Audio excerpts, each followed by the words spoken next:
শুভ সকাল, কেমন আছো সবাই? আশা করি সবাই ভালো আছো। আমিও বেশ ভালো আছি। দেখো ফুলগুলো এত সুন্দর হয়েছে। ছাদে 2-3টা গাছ কিনেছিলাম, তো ছাদেই লাগিয়েছি টবের মধ্যে। তার মধ্যে একটা গাছ তো মরেই গেছে, তো যে দুটো গাছ আছে এত সুন্দর বড় বড় ফুলগুলো হয়েছে। কটা ছেড়ে পুজোও দিয়েছি। খুব সুন্দর হয়েছে ফুলগুলো, বড় বড়, দেখতেও বেশ ভালো লাগছে। এই তো কটা দিন, তারপরে তো এই ফুল আবার চলে যাবে।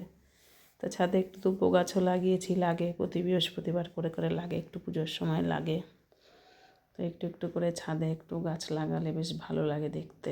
তো এই ফাঁকে একটু রান্নাও করে নিচ্ছি সকালের জন্য। সকালে আজকে সেদ্ধ ভাতই করছি।